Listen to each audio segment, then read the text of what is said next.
สบายดีสวัสดีพ่อแม่พี่น้อง FC นะแพงเบิดสุขุสุคนเบิดสู่หม่องสู่บอนเด้อพี่น้องเด้อประกอบช่อง YouTube บ่าวลาวพาเพลินคือเก่าคือเดิมเนาะเพิ่มเติมกันตามติดเกาะติดสถานการณ์พี่แหละเนาะสร้างห้องน้ำแล้วก็เฮือนครัวนางแดงคือเก่าหั่นแหละพี่น้องเอ้ยเนาะเพราะว่า มันยังบ่แล้วหั่นนะเนาะยังบ่แล้วแล้วก็ค่าสร้างนี่ก็ยังบ่ได้บ่มีเด้อที่ว่าบ่ได้บ่มีก็ได้อยู่ 2,000 พี่น้องเอ้ยตอนนี้ค่าสร้างก็นี่เนาะก็มีอยู่ 2,000 บาทค่าสร้างรวม2อย่างใน 16,000 เนาะก็ขอบคุณ FC ผู้หลักผู้ใหญ่จะดีจะบุญเด้อพี่น้องเด้อเนาะก็ขอสมทบเด้อพี่น้องเด้อขอสมทบค่าสร้างคือเก่าหั่นแหละ FC นางแดงเด้อนี่เด้อบ่ล่ะสิว่าเฉพาะ FC นางแดงแฟนตัวยงคนที่รักและก็ชื่นชอบชื่นชมนางแดงครอบครัวนางแดงเนาะในความขยันของเขาเนาะในความขยันของเขาแล้วก็อ้อมน้อมอ่อนน้อมถ่อมตนเนาะประมาณนั้นป่ะพี่น้องไปเบิ่งนำกันว่าสร้างเฮ็ดของหน้ามีดำเนินการไปฮอดขั้นใดแล้วเนาะ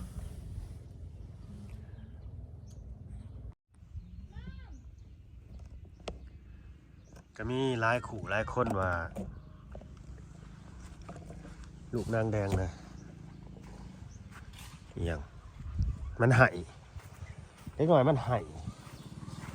ที่มันไห้นี่นอนตรงคือบ่หรือยังนี่แหละเขาอะเนาะนอนตรงคือบ่หรือยัง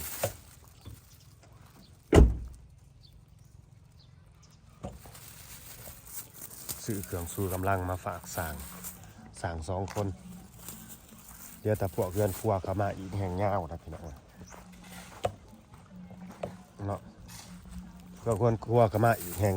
4 คนผมเป็น6 คน6 ขวดเลยนะบัตร100มือละ6 ขวดแต่กระบอกซื้อมาคู่มือดอกกสิบามืออะไรซื้อมาคู่มือไปสิมีเงินแต่พี่น้องเลย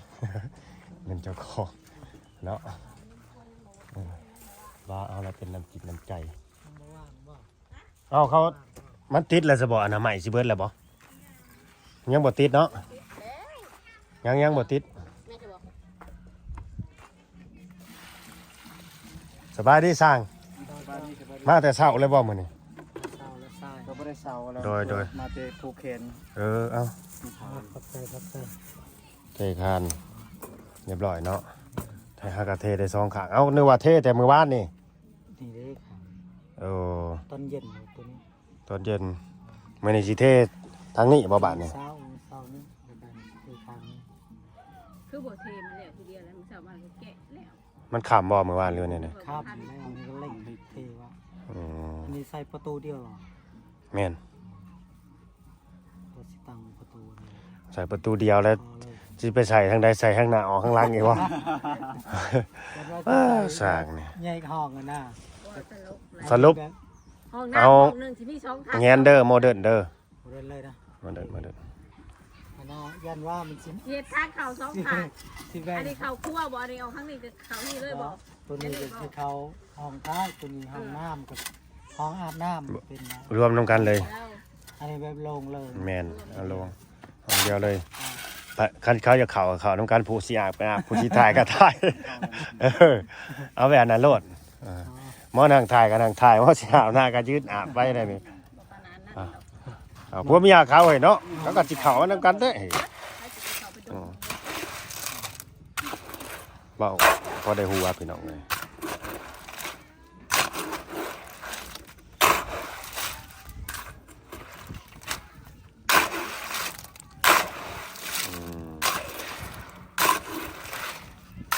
แล้วอะไรบ่เนี่ยยังบ่ได้ขึ้นอยู่จะบอกให้ขุดลงเลยบ่แม่นขุดแล้วยังบ่ได้ขุดบ่ขุดเลยบ่ไปข้างใดแหละมื้อนี้คนขุดของน่ะถึงบัตรเชิญอีกมาบ่ได้ห่อมานำบ่เนาะถึงบัตรเชิญขุดแล้วแต่ยังบ่ได้ตัดขุดลงนะเอาลงมานั่นเลยจังเจ๊ตัวนี้เข้าไป มีคอมเมนต์ว่าสรุปนี่ท่อนี่เฮ็ดแล้วก็บ่จังเอาลงหรือว่าเอาท่อลงก่อนเพิ่นว่าไม่ได้ก็ได้เลยเนาะท่อนี่บ่จำเป็นไม่ว่าสำคัญหรอกครับว่า มันเป็นสำคัญคะแนนมันแล้วโครงสร้างตัวนี้ แม่นมันบ่สำคัญเลยพี่น้องเด้อเพราะว่าประเทศบางบ่อนอื่นบัดเขาเอาท่อลงก่อนเขาจังมาก่อตัวนี้หั่นน่ะมันบ่สำคัญตัวนี้นะเรื่องท่อนี่ ตัวนี้ขั้นตอนสุดท้ายกับเพื่อเจาะอันนี้ก็เอาลงคอก่อน แม่น แล้วเจาะอันนี้แล้วก็ตั้งตัวนี้ก่อนก็ได้ แม่น แล้วมาป้องกันตั้งตัวนี้เลยเจาะต่อแล้วมาตั้งสโต๊ะตัวนี้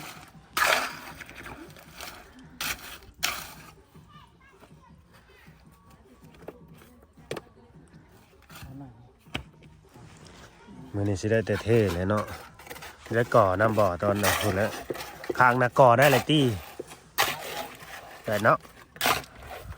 เทตรงนี้ไว้แล้วก็ตั้งไว้ตามได้กับแก๊สตัวนี้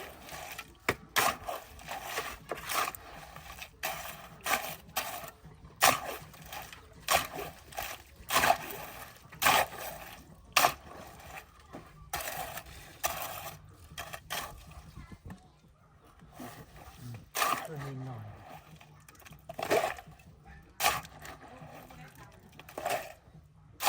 กินหน่อยบ่กินอยู่พื้นผู้กินอยู่กด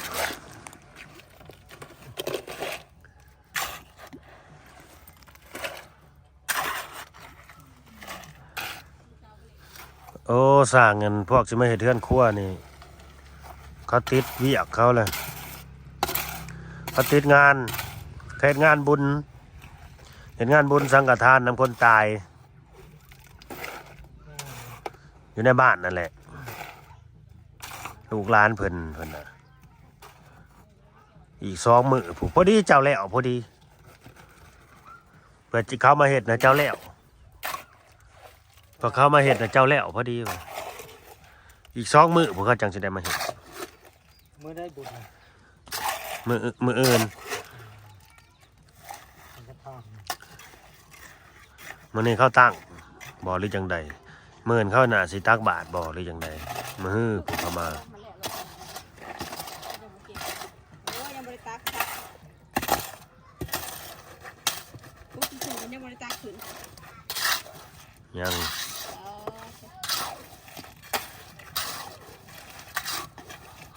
คนตักบ่อยู่ ให้คนตักแดงว่าแล้วผสมบักเซินนะครับบักเซินของพ่อค่ะของปู่มันยกให้ ให้ลูกไปแทน ว่าแล้วปู่ว่าเราบ่อยากกินสิกินหยังก็ให้ลูกไปแทน แล้วปู่ทำดีเลยนะไปเสด็จลูกเด้อ อยากให้ลูกกินเด้ให้ลูกไปแทน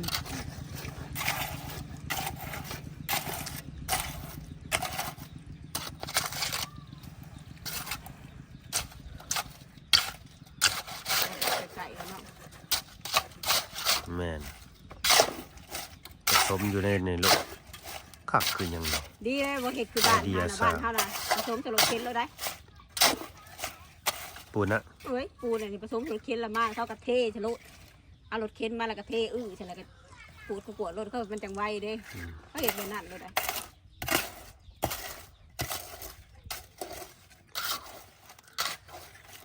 ตามความถนัดไปมัน เขาเห็ดแบบสบายนะเห็ดบ่เมื่อยเจ้าของ โอ้ย นี่มันไม่ได้ลายคัน นะ คันบริยาวคัน พอดีกระเทินเนาะ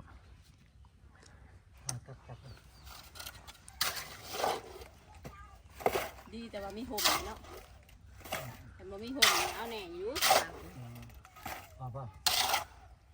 ไม่ดีแล้ว เทมื้อนี้ก็ต้องรอแล้วเนาะบัดนี้เนาะรอให้มันแห้งได้จ้ะแต่จะบ่ได้เฮ็ดหยังอีกมื้อนี้เทนี่แล้ว เฮ็ดข้างนะ พอตัวนี้ ก่อข้างนะ เอาป่ะ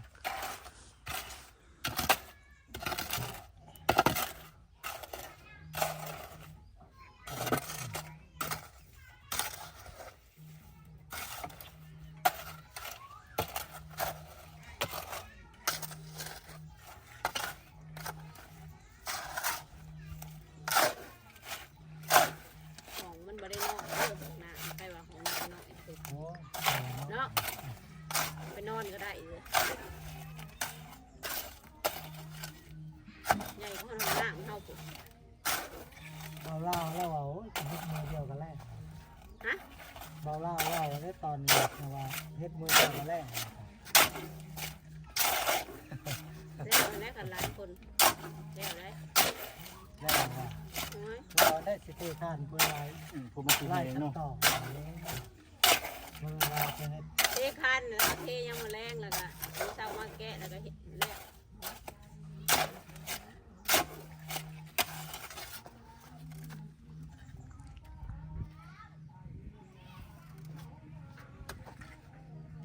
อะไรคนตักน้ำไปทางใดเนาะคือเงียบเลยบ่ะ เราอยู่เลย ฮะ ก้อนแล้ว ก่อน เอาพอแล้วบ่ ตักไว้แล้วก็เมื่ออยู่เที่ยงไปแล้ว ไปตักอยู่ในไซน่ะ อันนี้เพื่อนละ หมดแล้วคือเห็นหามาแต่ทางนั้นไปตักเอาในไซ น้องนะหัน โอ้น้ำน้องบ่ น้ำน้องน้องเลยถามเพื่อนนะว่าจะ อืม อยู่ระดับกลาง ผู้มีใหม่เห็นเนาะ ไม่ยัง ใหม่ตีเบสอะไรก็สั่น มีแต่แผ่นยาวเลยบ่กันตัดบากระเทิน ตัดก็บ่ได้แล้วบัดใส่ปั่นลม เสียใหม่เดี๋ยวบ่มีบ่เสียเป็น มันจะไม่ชิน แถวเที่ยงบ่มีบ่เศษสั่นประมาณนี้แล้วสั่นแล้วก็เอาเมื่อเลาะเบิ่งโดดแถวเขาตีแบบนี้ เพื่อนคนนี้อยู่นี่บ่ เอามาตัดโหลดเป็นใดใส่ปันล่มเลยย่ามันบ่งามบ่มันเป็นเวลาเฮาต่อบ่ มันบ่งามนะมันสัวเดียว อ่ะคือแผ่นใหญ่เนาะแผ่น กันอาซาวหั่นแหล้ว น่าเศร้า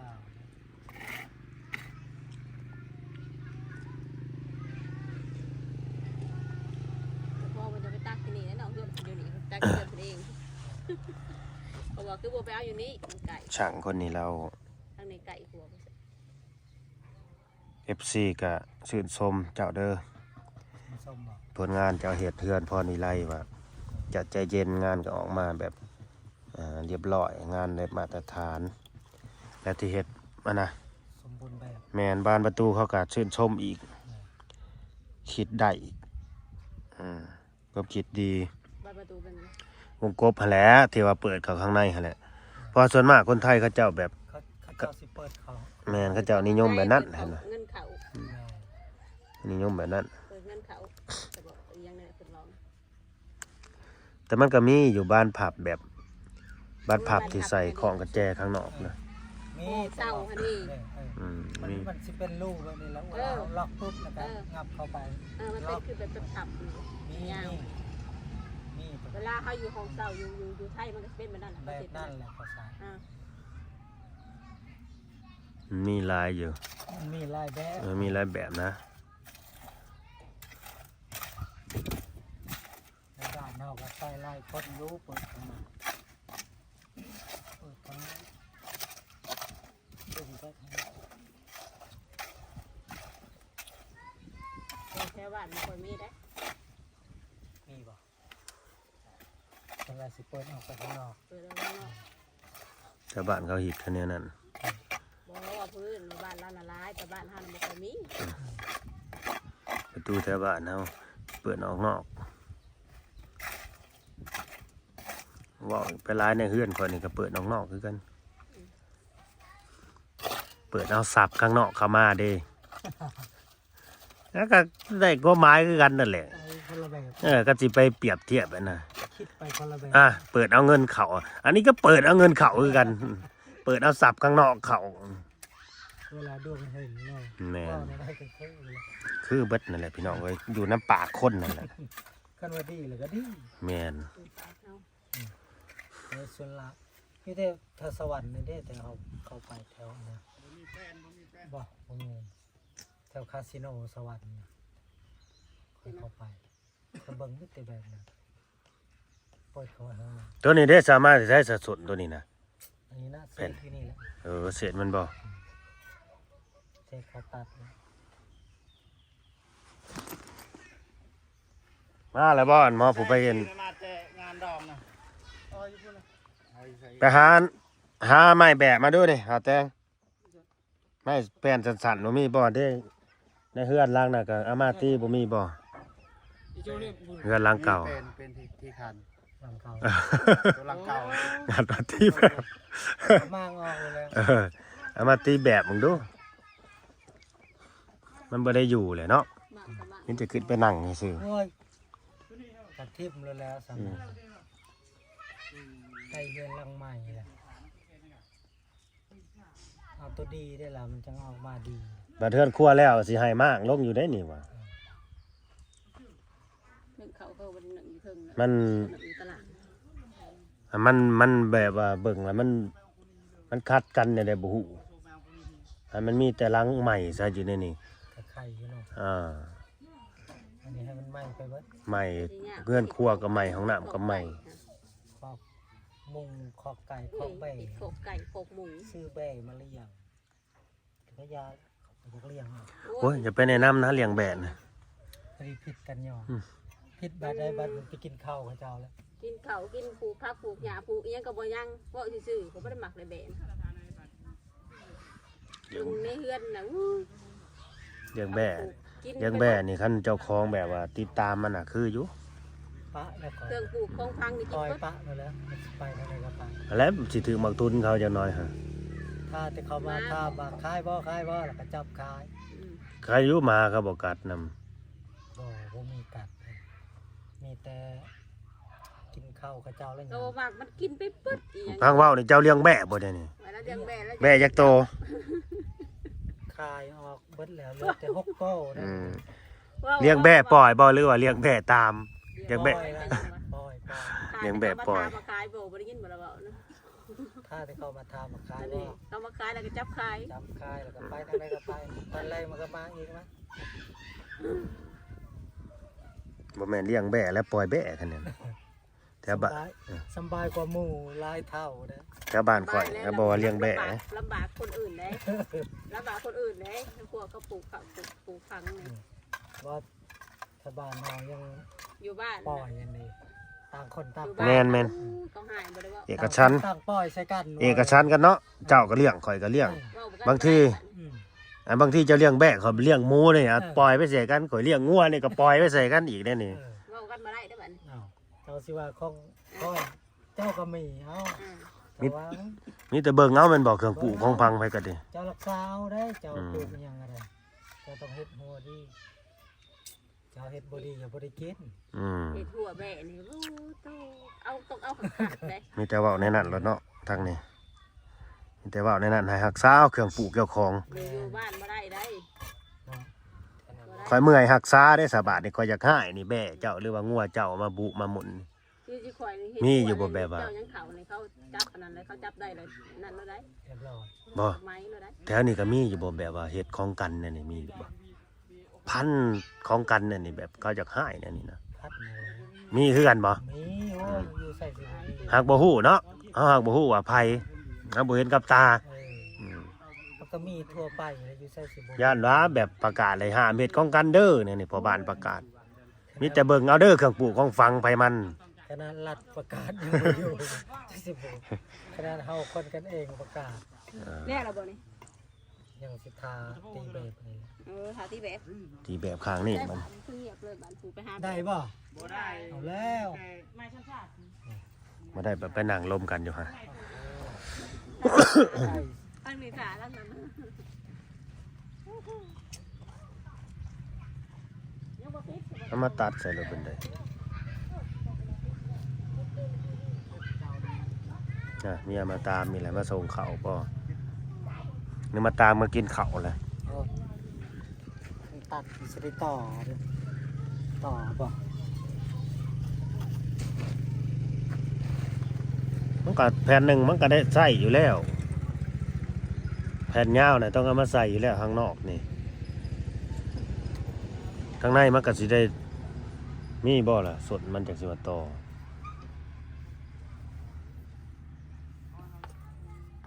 สังกะสงกะสีบ่มีบ่ใส่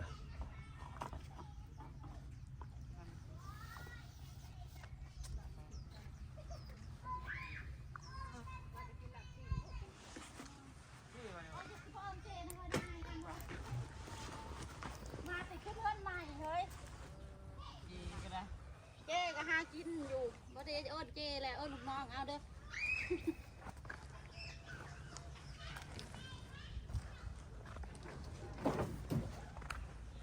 เอาไม่เสร็จมาโหลดเนาะ ไม่เสร็จแล้วบ่ได้ตัด บอนนั้นมาตั้งกระตุกน้ำกินซะบ่นี่คือมาตั้งตากแดด อันน่ะ คือมาต่ำแต่ ตั้งต่ำแล้ว อืม บ่ได้แล้วต้องตั้งข้างบน ผู้เขาจะไปขึ้นตั้งไว้นะผู้ ตั้งนะมาตั้งมาวางแล้วก็ตั้งใช่ตั้ง บ่แล้วเอาไม้ไปกาดนั่นน่ะแทะท่อนะก็ว่างอยู่ท่อพุ่นก็ได้นี่เอา ตอนแร แป้ ก ง ก็ได้วางใจค่ะมุงกบค่ะ เอานี่ไม้นี่เศษแป้นนี่บ่มีบ่ไปว่างเนี่ยผู้ปากท่อนะ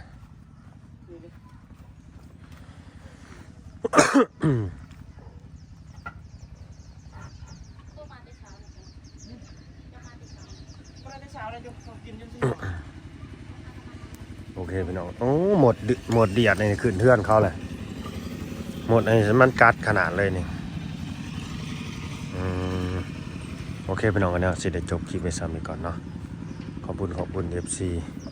เข้ามาเบิ่งมาชมเด้อฝากกดไลค์กดแชร์กดติดตามด้วยพี่น้องเด้อเนาะสำบายดี จากนั้นกินมาแล้วบ่ทันเด้